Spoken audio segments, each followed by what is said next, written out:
All right, how's it going? Welcome back to another video here in the series on linear algebra. We are in this new section now on quadratic forms and conics, and the last video was describing the first half of this section on quadratic forms. This video, of course, you might be able to tell by the section title, is going to be talking about the second half of the section on conics and conic sections. But the ideas around conics and conic sections kind of get introduced as a specific case of what we were talking about in this most recent video on quadratic forms.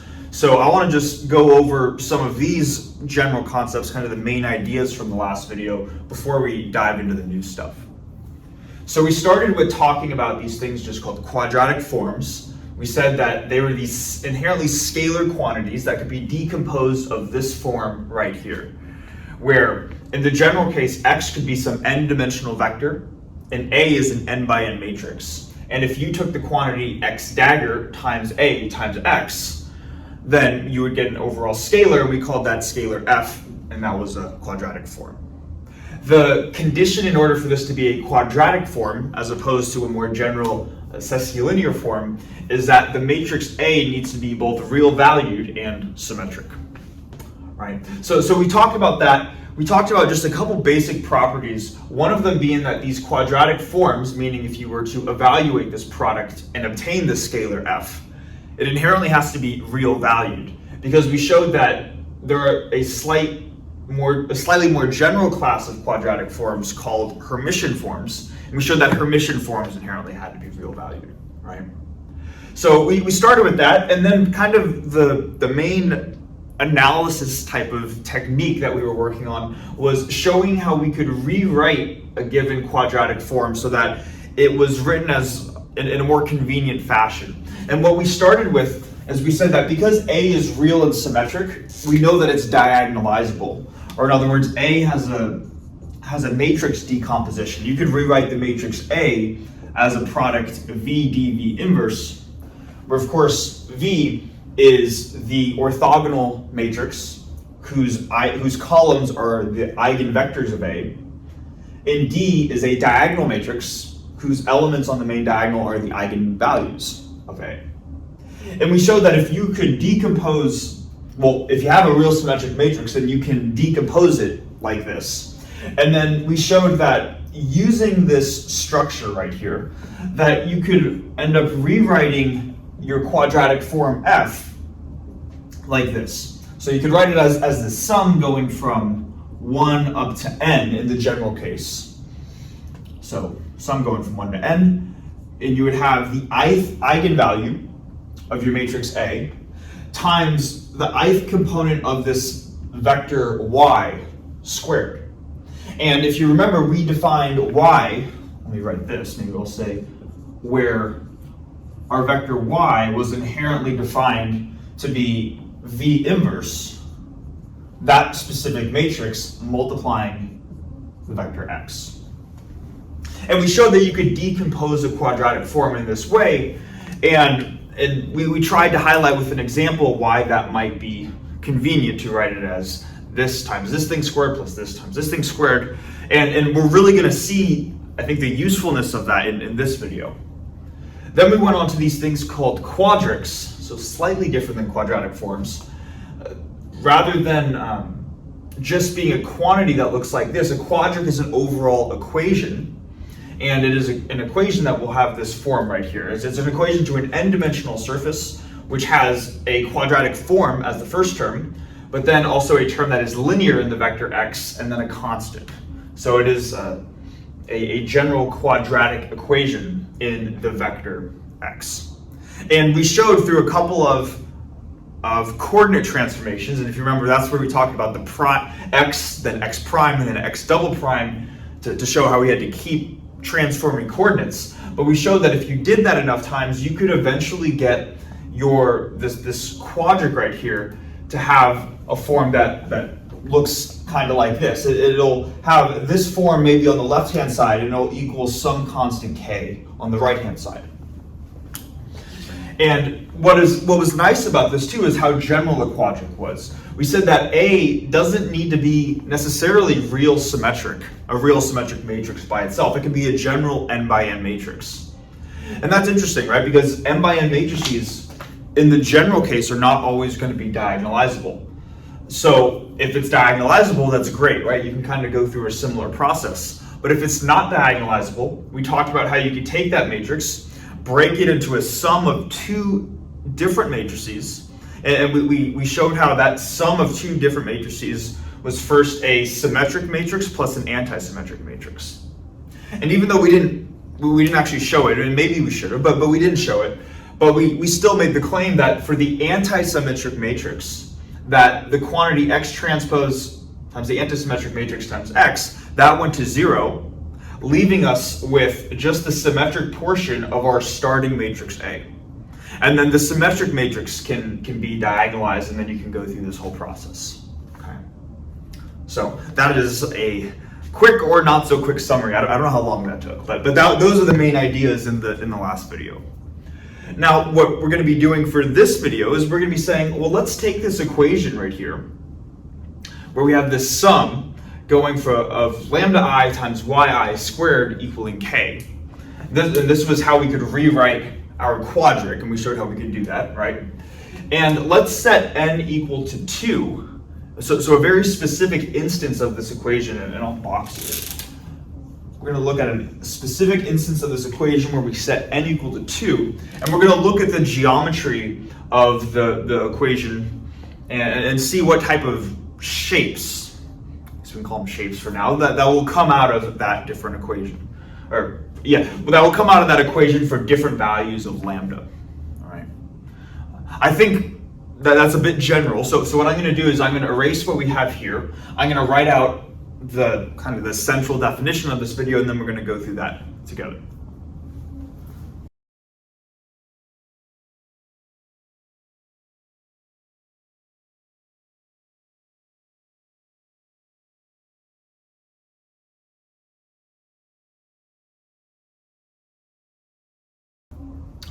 Okay, so for the central definition of this video is going to be on these things here called conic sections.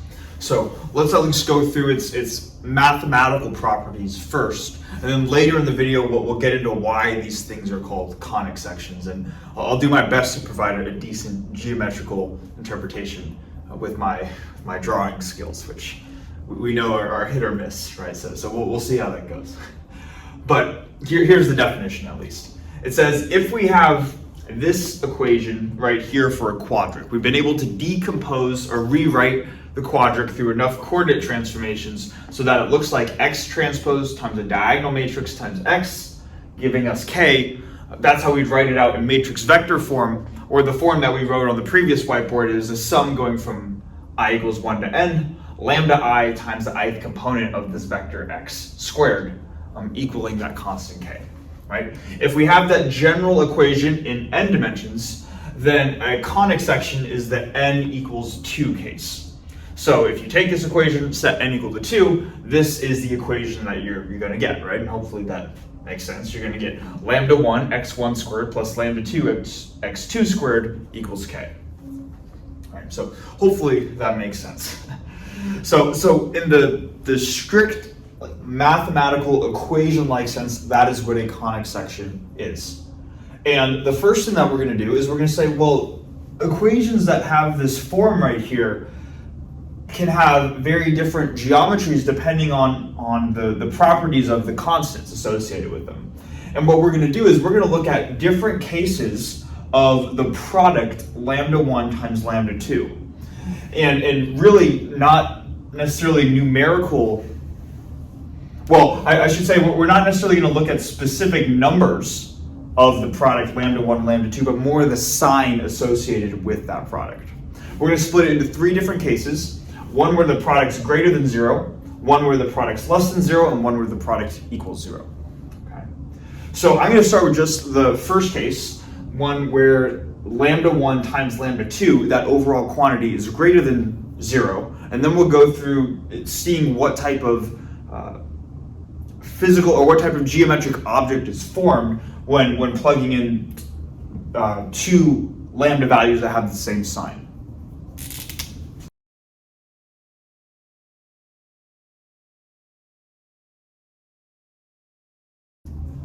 Okay, so for the first case, we have the product of eigenvalues lambda 1 times lambda 2 being a positive quantity.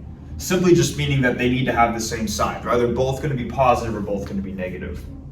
In that case, then it turns out that this equation geometrically represents ellipses that coincide with the eigenvectors of the matrix S. Now we should definitely explain what that means, because I think especially this part, the second half might be confusing if we don't go through it. But let's first just see how this equation corresponds to a set of ellipses. What we can do is we can say that our first eigenvalue, lambda 1, whatever its specific value may be, we can set it to be k over a squared. And the idea is that we know what lambda 1 would be already a specified value. By the time we have this equation, by the time we have the conic section, lambda 1 is already going to be specified, and k is also going to be specified, because those are the variables in the equation. But we can set a to be whatever we want so that the equation works out. Okay? So we can define lambda 1 this way, and then we can define lambda 2 to be k over b squared. And I think I should technically put plus minus signs on both of these, right? To say that they could both be positive or negative, as long as the sign's the same. But when we do that, let's see what happens to the overall equation. I'm just going to plug in these quantities into the conic section. So we're going to have k over a squared instead of lambda 1 times x1 squared plus k over b squared times x2 squared equals k. And obviously the k's are going to cancel on both sides, and that's going to leave us with just x1 squared over a squared plus x2 squared over b squared equals 1. And then instead of writing x1, x2, you could imagine this like x and y, and then you have x squared over a squared plus y squared over b squared is 1. And now this should look exactly like the equation for an ellipse, right? Where what we would say is that if I were to just try to draw an ellipse, and this is where the hit or miss drawing skills are going to begin. Honestly, it's not too bad. I've done worse. I've done better, but I've done worse, right? If this is our ellipse, then basically A would be one of the principal axes, and we could usually we call the longer one the semi-major axis, A, and then the smaller of the two, the semi-minor axis, B. It might look something like this, right? So this would be the equation for an ellipse. So hopefully this part makes sense. I think one more thing that's worth mentioning too is that not only do lambda 1 and lambda 2 need to have the same sign, but they also need to have the same sign as our constant k. Because let's just suppose for a second that lambda 1 and lambda 2 are positive, but then k was all of a sudden negative. We would have a positive times an inherently positive quantity because we're squaring it, and these are real valued quantities, so this is a real number. So something positive plus something positive can't equal something negative. So that's kind of the only other condition, that lambda 1, lambda 2, and k all need to have the same sign in this first case right here. But yeah, hopefully it makes sense, at least for the first part, how we can get the equation of an ellipse from this general conic section. The next part, though, the coinciding with the eigenvectors of S, is probably the potentially confusing part, and that's the part that's, I think, worth going over. So first of all, eigenvectors of S. We want to remind ourselves what the matrix S is. And we talked about, or we defined the matrix S in the last video, but we should probably do that again, right? The basic idea was that we started with a general quadric. I'll do this part down here. We started with a general quadric where the quadratic form part looked like this, where we had x dagger A, x, and we said A was this general n by n matrix. We kept it very general. And what we showed is that you could take any n by n matrix, regardless of the elements, and you could decompose A into a sum of two matrices, which we called, I think, S and T. doesn't really matter what you call them, but just to throw some notation out there, where S was a symmetric matrix and T was an antisymmetric matrix. And in S was the quantity that ended up going into the overall quadratic equation, and we ended up diagonalizing S. And when we diagonalize S, we're going to get its eigenvalues and eigenvectors. The lambda values right here, and in the general case, the lambda values right here that came from this diagonal matrix D. Well, D was the diagonal matrix in the diagonalization of the symmetric matrix X, or S, I should say. So when S gets diagonalized, you get a diagonal matrix D out of it that has some eigenvalues. Those eigenvalues are what we're seeing right here. All right. So hopefully that makes sense. That's the matrix S that they were talking about here. Now, it's saying that the ellipses are coinciding with eigenvectors of S. So we know if S can be diagonalized, it has eigenvalues and eigenvectors. So that should make sense that it has eigenvectors, but what does that mean, right? Coinciding with the eigenvectors of S. Well, simply put, eigenvectors are going to be, in the case where we have a real symmetric matrix, that is a specific instance of a Hermitian matrix, and we've shown that in I think the last video on eigenvalues and eigenvectors, that if we have we were talking about Hermitian matrices, but we said that Hermitian matrices with distinct eigenvalues had orthogonal eigenvectors, but a real symmetric matrix is just an example of a Hermitian matrix. So we can also make the same claim. For a real symmetric matrix S, if we have distinct eigenvalues, meaning lambda 1 and lambda 2, then we are going to have orthogonal eigenvectors. And we say, okay, sure. So in this two-dimensional plane, the eigenvectors, wherever they're pointing, happen to be orthogonal. And we just ask, well, where are they pointing, right? And they happen to be pointing along the semi-major and semi-minor axes. So that's what they're referring to right here when they say that the ellipses are coinciding with the eigenvectors of S. If we were to draw out eigenvectors, maybe this is V1. V1 is the first eigenvector of S. V1 is going to lie along the semi-major axis. And then the same thing, we know that the second linearly independent eigenvector, V2, it will be orthogonal to V1 and it will lie on the semi-minor axis. Okay? So we can use the eigen decomposition to help us understand the overall geometry of the ellipse that comes out of the conic section. Okay? So hopefully that makes sense. And also hopefully it makes sense how these quantities are defined. These are not inherently the eigenvalues, but they are related to the eigenvalues through these relations right here. Okay. So anyways, that is the first case where the product is greater than 0. What I'm going to do now is I'm going to erase probably everything except case 1. I want to keep all the cases up here. I'll write out the second case where the product is equal to 0, and then we'll see what the overall geometry. Actually, no, I think I'll save that one for last. We'll do the case where the product is less than 0. Yeah, and then we'll go through that case next, because that one isn't too much of a more difficult step difficult case than this one right here.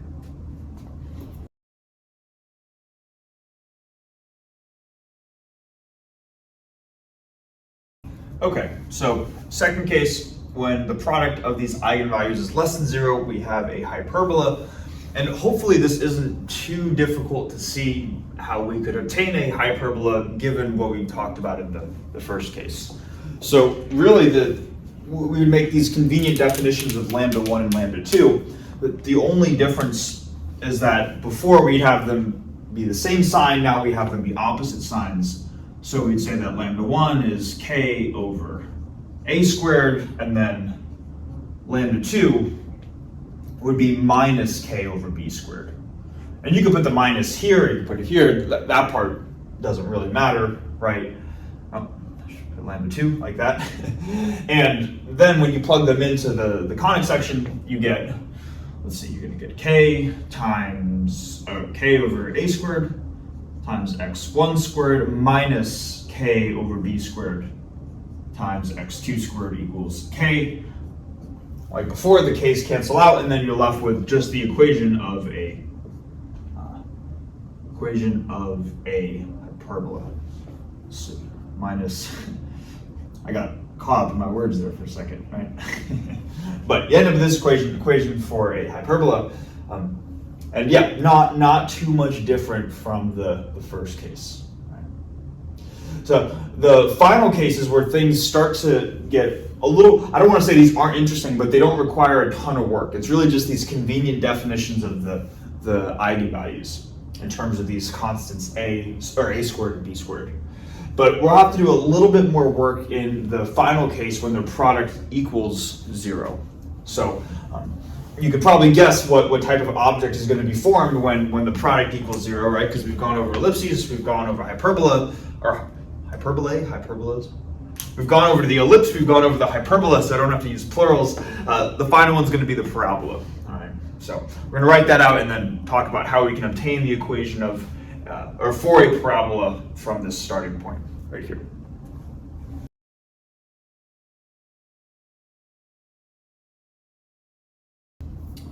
Okay, so final case, when we take the product of lambda 1 and lambda 2 and we get 0 as the outcome, now all of a sudden we have a parabola. And the reason why this, actually, I think what I want to do is maybe let me ask you, person viewing this, whoever you are, why do you think this might be problematic? Or why do you think this might take a little bit more work than what we have right here? What do we know about a matrix S if the product of the eigenvalues is 0? I'll let you think about it for a little bit, for a second. Okay, assuming you've thought about it and taken time to pause the video, the reason why all of a sudden things get a little bit tricky is because through a lot of this, we've been assuming that our matrix S is inherently an invertible matrix. But if the product lambda 1 times lambda 2 is 0, that means that at least one of the eigenvalues is 0. And when you have a 0 eigenvalue, your corresponding matrix is no longer an invertible matrix. So because of that, things start to get a little bit tricky. So what we should do in this case, rather than just making some convenient definitions, and then everything magically works out, let's go back to the starting equation that we had for a quadric, where if you remember, it was this x transpose A x plus B transpose x plus C equals 0, right? And let's just suppose that it doesn't matter what eigenvalue we pick to be 0, but let's just say that, I don't know, eigenvalue 2 is 0, and eigenvalue 1 is non-zero, just to keep it general. So in this case, we should keep in mind what this actually represents in the overall equation, right? First, we can take out our matrix A from the matrix decomposition and just write this corresponding symmetric matrix X, or S, I should say, right? That was kind of the first step in modifying the general quadric.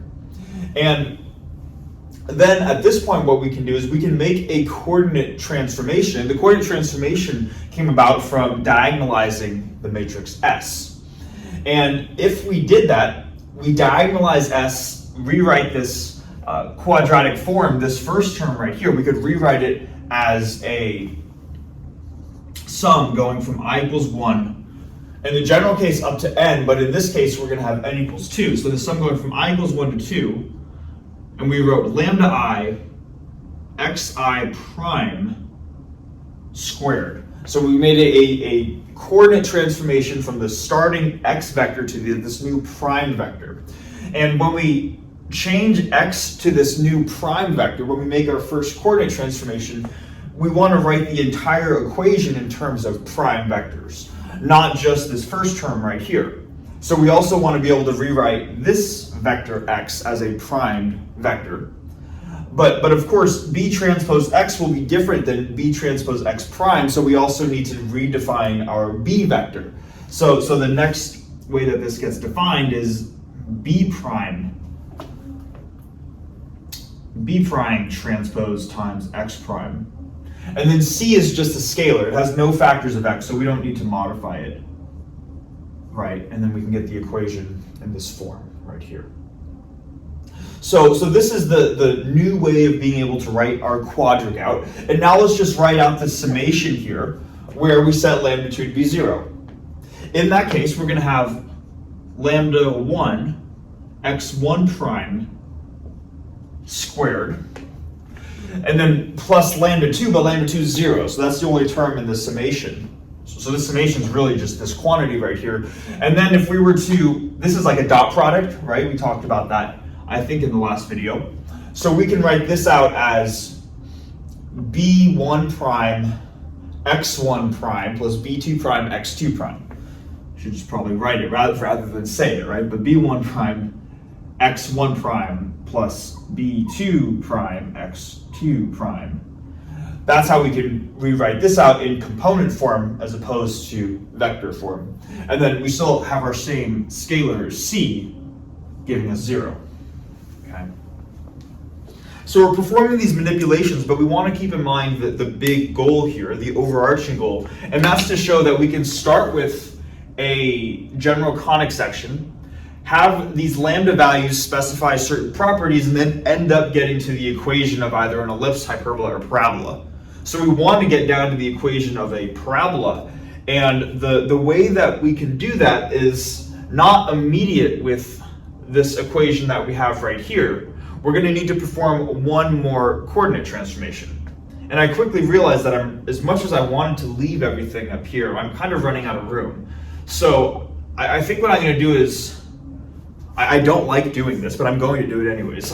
I'm going to erase the top part of the board. We're going to take this equation as our starting point up here. We're going to write another coordinate transformation going from this prime set of coordinates, x1 prime and x2 prime, into a second coordinate transformation. So a set of double primed coordinates. And then we're going to go through plugging in that second, the double prime coordinates, and show that we eventually get to the equation of a parabola.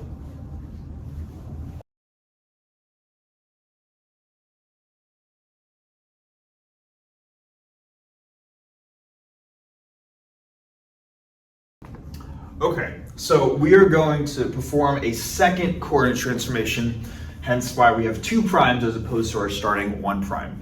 And just to read them out, just to almost point out how oddly specific these are, we have x1 double prime is equal to the first primed x plus b1 prime over 2 lambda 1. And then even better, we have x2 double prime is our starting x2 with 1 prime plus c over b2 prime minus b1 prime squared over 4 lambda 1 b2 prime.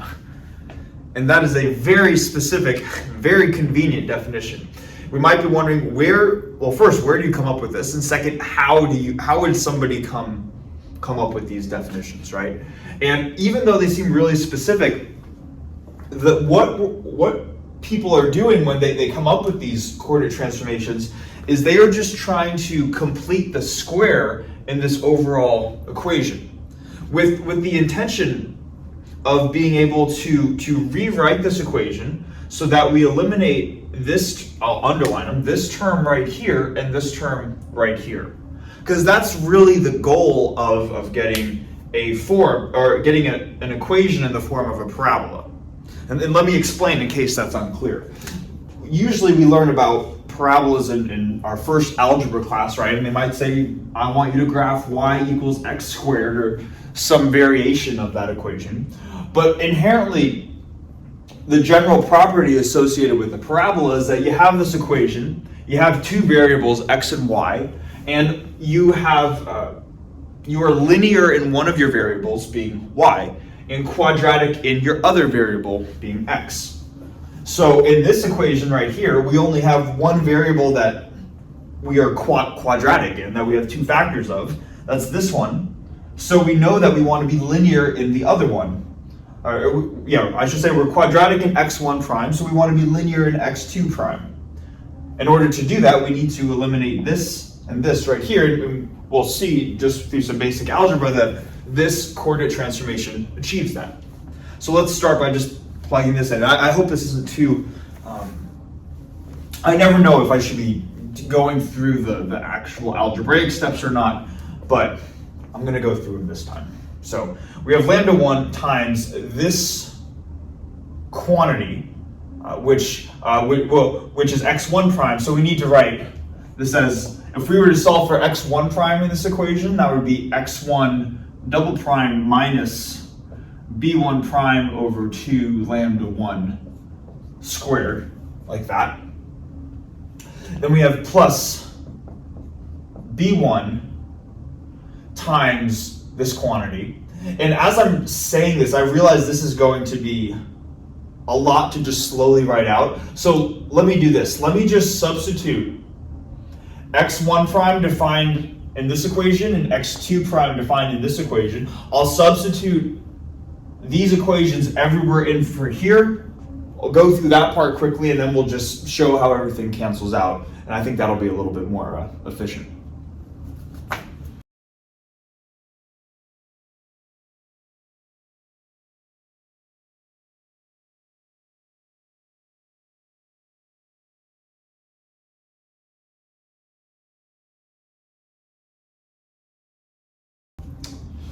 Okay, so wrote a lot on the board here, right? But let me try to parse through this. It won't take too long, hopefully.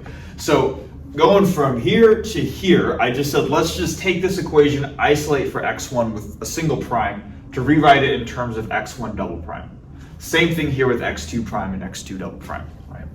So you have these definitions, you plug them back into here. I wrote a star to say that this equation is the start equation, and that's this same equation right here, but now we made this transformation and this transformation. You plug all of that in, and this is what you get. Barely made room at the end there. And now is kind of the nice part, though. We'll see that everything's going to cancel out, or just about everything. So we're going to start with our first term, lambda 1, x1 double prime squared. Then for the next term, we're going to have two of these same factors. So this is really minus b1 prime over lambda 1. But then we're multiplying by lambda 1.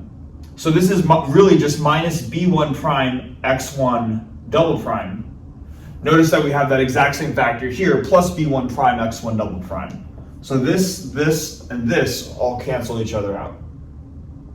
Then, and you can probably see where this is going, right? Then for this term right here, we're going to have b1 prime squared over 4 lambda 1 squared, but times lambda 1. So this is really b1 prime squared over 4 lambda 1.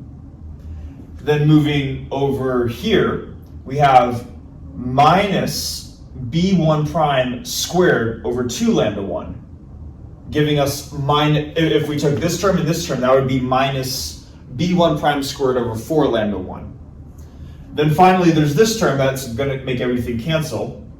b2 prime cancels here, and we're left with plus b1 prime squared over 4 lambda 1. I feel like me saying this almost just makes it excessive at this point. Those all cancel. And then finally, this one's not too hard to see. Minus c divided by b2 prime times b2 prime is just minus c. That cancels with the plus c right there. And we see that basically everything gets canceled out except this term right here on the left-hand side. So we have our starting term. We're going to have this term now, which is plus b2 prime x2 double prime, where we are quadratic in this term, linear in this term, and that equals 0 on the right-hand side. And having that general structure is the equation for a parabola. Okay. So a little bit more work, but that is the work to show how you can get there. Now, what we've been doing so far with these things called conic sections, the n equals 2 case of the quadric, right, it's been very algebraic. We've literally said, let's take this quadric, write it in that form that we had on the board, and set n equals to 2. As you can imagine, though, these are very geometrical concepts that we're working with here. We're working with ellipses, parabolae. I think that's the plural, I don't know. We're working with geometrical objects though. So it would be nice to have a more geometrical definition to help understand these quantities. And that's what the rest of this video is going to be about. So I'm going to erase everything that we have right here, rewrite out how we can interpret conic sections from a slightly different, more geometric point of view, and then we'll go through that to finish out the video.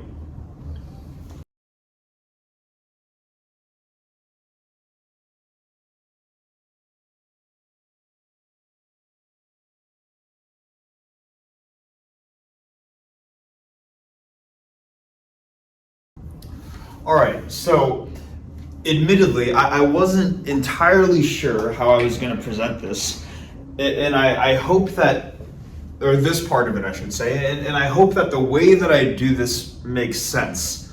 But the way that we're going to do this is by going through a bunch of definitions that we don't know and working backwards almost.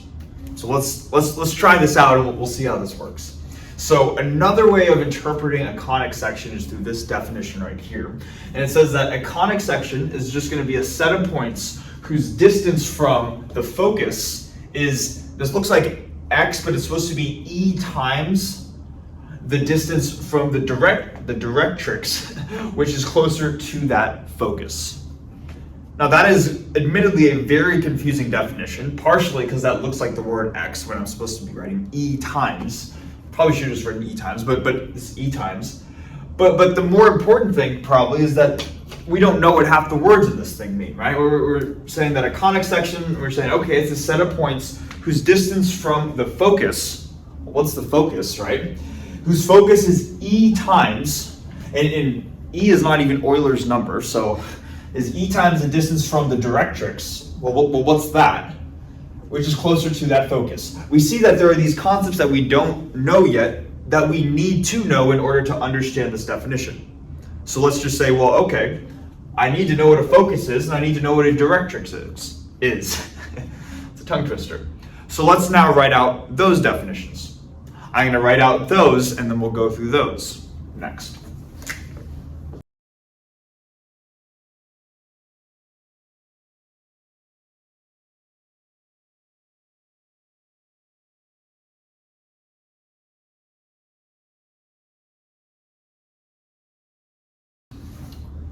All right, so now we have this definition, or these definitions here for both the focus and the directrix of a conic section. So let's go through those together. It says here, I kind of like these definitions because they give the singular and the plural version of these terms. So for the focus, the foci, I think that's how you say it, foci of a conic section are going to be the points plus or minus, or plus AE comma 0 and minus AE comma 0. Just hang with me for a second. And then for the definition of a directrix, the directrices of a conic section are going to be equations of the lines that correspond to x equals plus minus A over E. Okay, so the foci are a set of points, directrices are a set of lines, and the natural question is, well, they're both defined in terms of these A and E parameters, so what are A and what are E? And then we're going to go to one more set of definitions, but A is defined as the scale of a conic section, and E is defined as the eccentricity of a conic section. Okay? And the idea behind going through all of these definitions, or at least these are the terms to describe the A and E parameters. The idea behind going through all of these definitions is that we saw in the previous couple of whiteboards when talking about conic sections as a type of quadric, it was a very algebraic way of doing things where these different geometrical shapes were defined in terms of the x1 and x2 coordinates.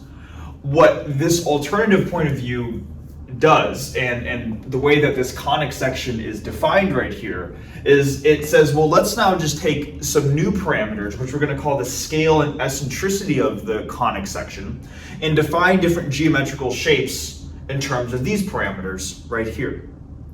So with all of this stuff in mind, let's go back to the starting definition for a conic section and try to see if we can wrap our heads around it. And I think what's going to happen is we're going to try. It's still going to be confusing. So then we're going to go through examples to hopefully make sense of the actual definition. But we'll give it a try anyways. So it says that a conic section is a set of points whose distance from the focus point, so one of these points right here, is going to be E times, so in other words, the eccentricity times the distance from the directrix, so from the line that's closer to that given point, that focus point, okay?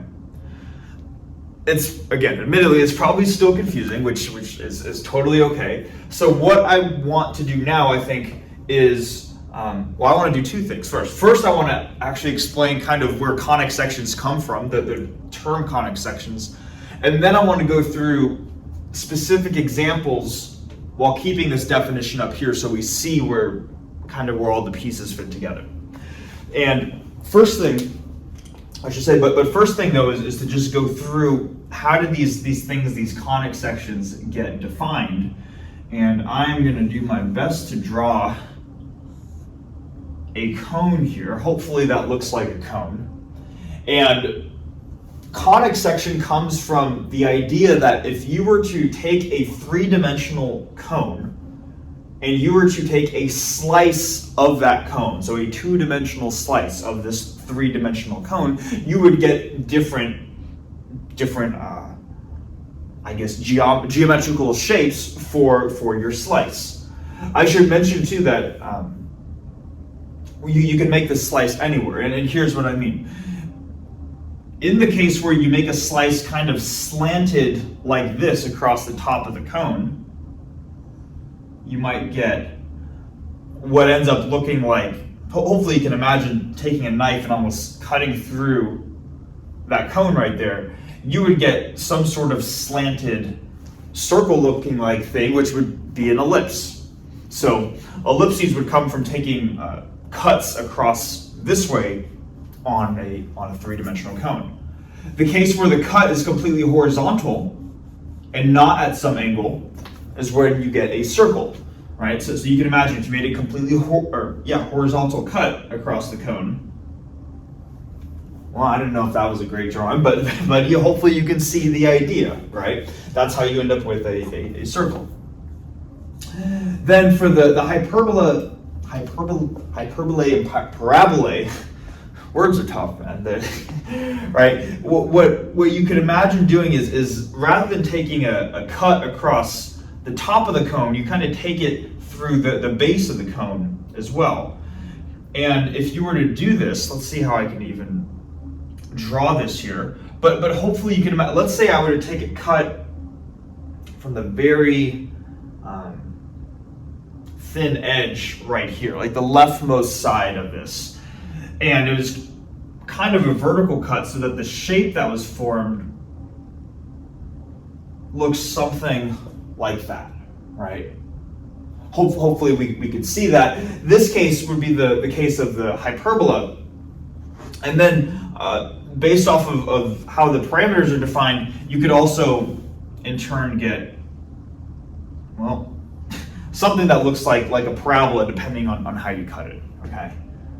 Main idea is not to try to judge my drawing skills or to gain some deep insight from my drawing skills, but rather to say that is where these different geometrical shapes are coming from. And that's probably a better way of thinking about conic sections as sections of a cone. At least that's the way I like to think about them. Okay? Assuming hopefully that makes sense. So what I'm going to do now, I'm going to erase everything except the definition for the conic section. We're going to go through each of the cases of the ellipse, the hyperbola, and the parabola. Circle is just a specific instance of an ellipse, right? So we're going to go through each of those cases and show how this definition, this more geometrical definition, can be used to help define those shapes.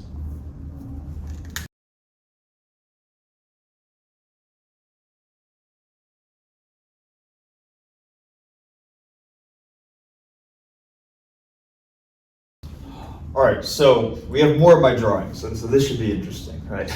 And we're going to look at the first case here for an ellipse. And ellipses are defined when this E parameter, the eccentricity is less than 1. Okay. Now I should note that the eccentricity it's a parameter for a conic section, right? But it's inherently going to be a non-negative parameter.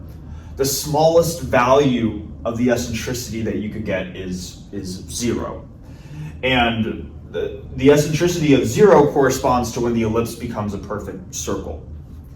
Now, I should say too, in case this is, I've been purposefully avoiding trying to provide some sort of conceptual understanding for the eccentricity and scale.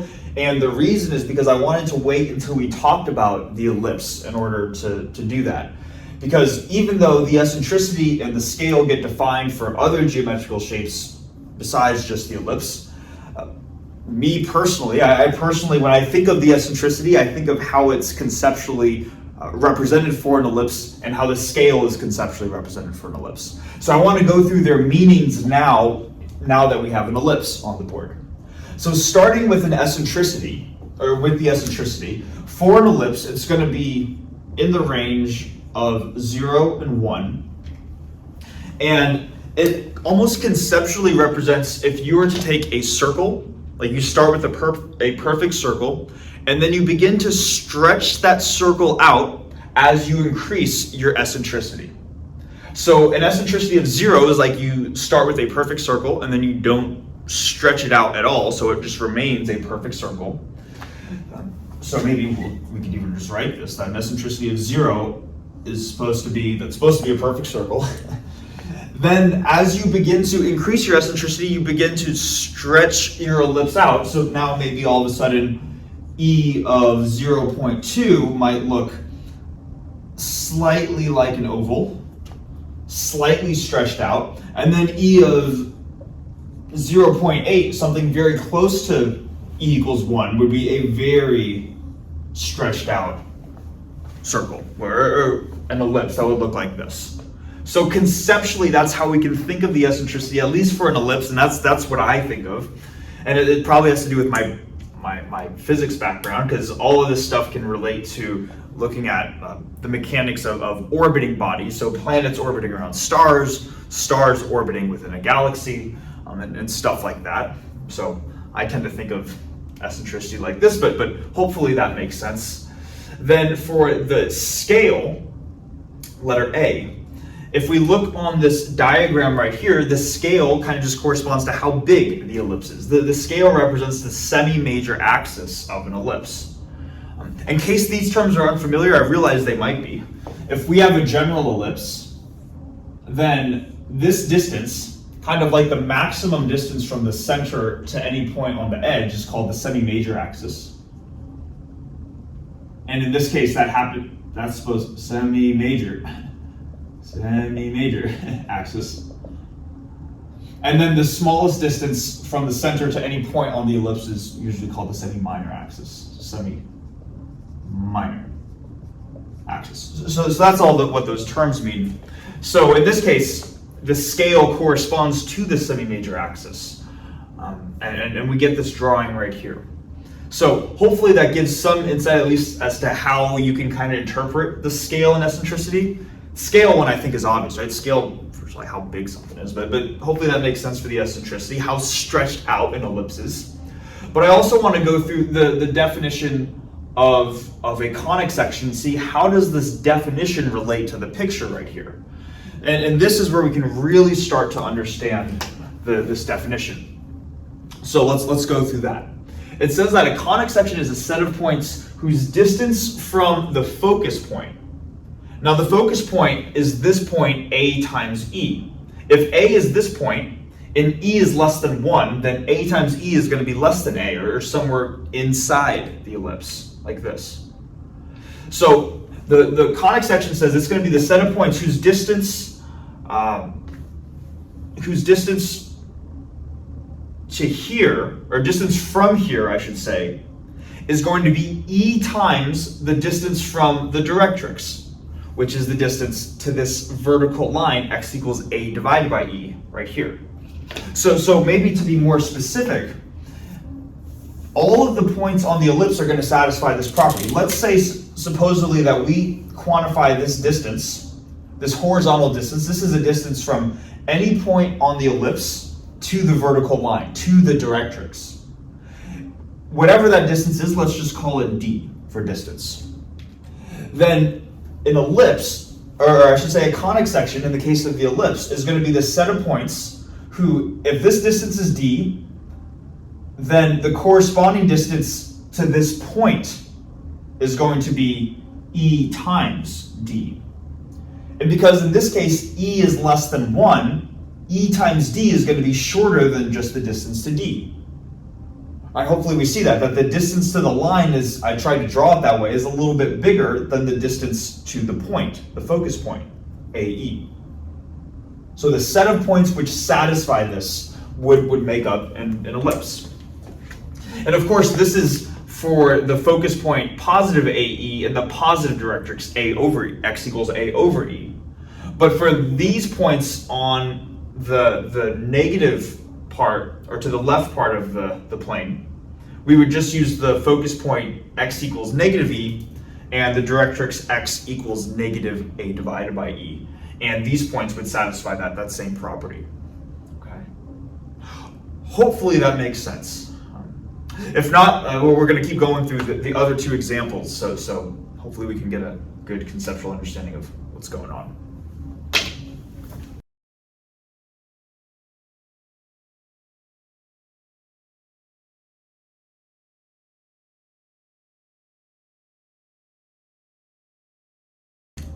Okay, now for this should be case 2, but the second case of the hyperbola. And we're going to see a hyperbola with the eccentricity parameter E is greater than 1. We're going to get a diagram that looks something like this.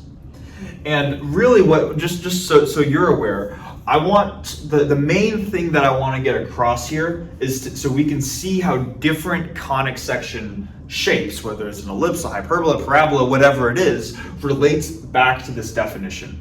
But we're not going to go into too much more detail than that, to be honest. I kind of just want us to be exposed to this, so by the time we get to the first physics video series, which that'll probably be a while, but we will eventually get there, we will have at least heard of these different types of geometrical shapes for conic sections, okay? And we'll see all this stuff when we get to again, orbiting and orbital mechanics.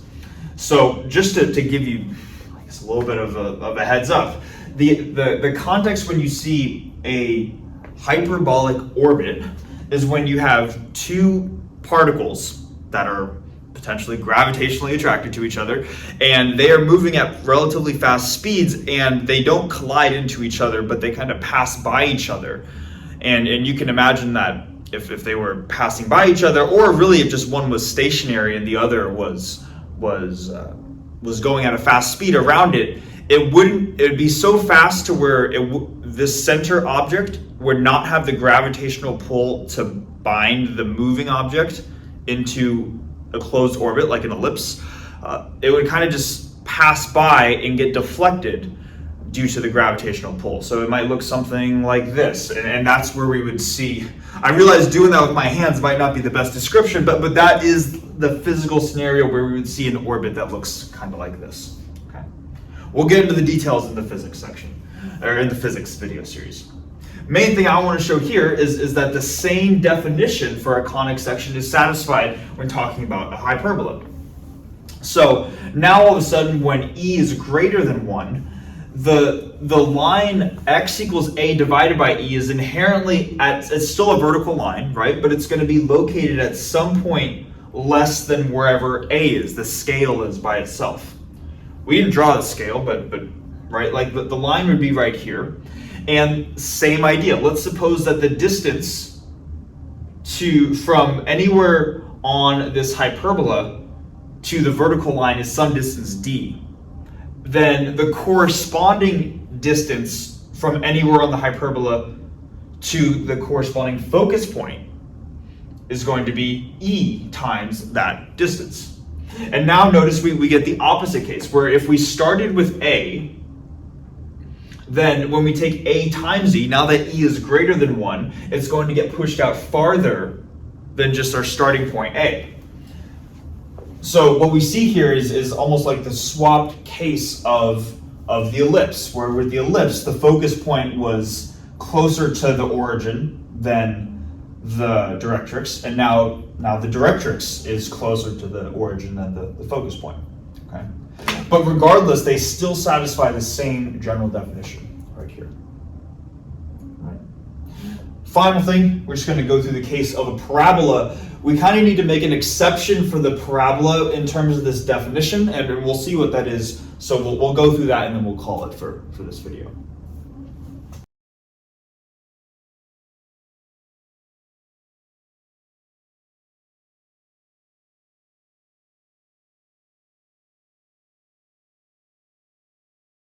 Okay, in the final case of the parabola, I did not draw this the best, so some of this is not going to look like how it. When I draw these, you're going to have to take my word for it, essentially. But what I want to point out, though, with the parabola is that there are a couple of key differences in the definition of the conic section. First thing is that when we were talking about the ellipse and hyperbole, right? Then we had multiple focus points at AE and negative AE. However, with the parabola, we only have this is where we make an exception. This is when we only have a single focus point as opposed to two. The parabola is kind of like the odd case out of all of them. I should write this right here. This is when the eccentricity is exactly equal to 1. So no longer is the eccentricity in a range, it's a specific value. No longer do we have multiple focus points, we have a single one. And now the definition for the conic section is slightly different as well. Rather than looking at the distance from any point on, and let's do this here, rather than looking at this distance, this would be the distance from the parabola to the focus point. We could ask ourselves, well, what is the corresponding directrix? Well, what should it be, I should say, according to this definition for the conic section? Well, that should correspond to the line x equals a. But the line x equals a is just a vertical line. Like if I were to, I'm gonna erase this pretty soon, but that would be this vertical line right here. So that would be saying like you have this distance and then I guess this tiny distance right here. So the fact that E all of a sudden is 1 kind of causes things to get mixed up a little bit. So rather than looking at the distance from the one focus point to that same corresponding vertical line, we have only a single directrix that is the opposite of the sign is the opposite of the focus point. So, and here's what I mean. If the focus point for a parabola is the point a comma 0, then the single focus point, right? Then the single corresponding directrix is going to be the vertical line x equals negative a. So if a is positive, then this is negative. If a is negative, then this quantity is positive, or that line is the positive half of the plane. And so that is the other distinction. Not only do we have one line and one focus point, but the sign gets swapped as opposed to what we had in the previous two examples where the sign was the same. Now, the rest of the definition still holds though, and this is the part where you're gonna have to take my word for it because it obviously doesn't look like it from here. The distance from any point on this parabola to the focus point will be some distance d. And, well, let me just stay consistent. The distance from any point on the parabola to the directrix is some distance d. The distance from the parabola to the focus point should be e times that distance. E times that distance, but e is just 1, so they should be the same.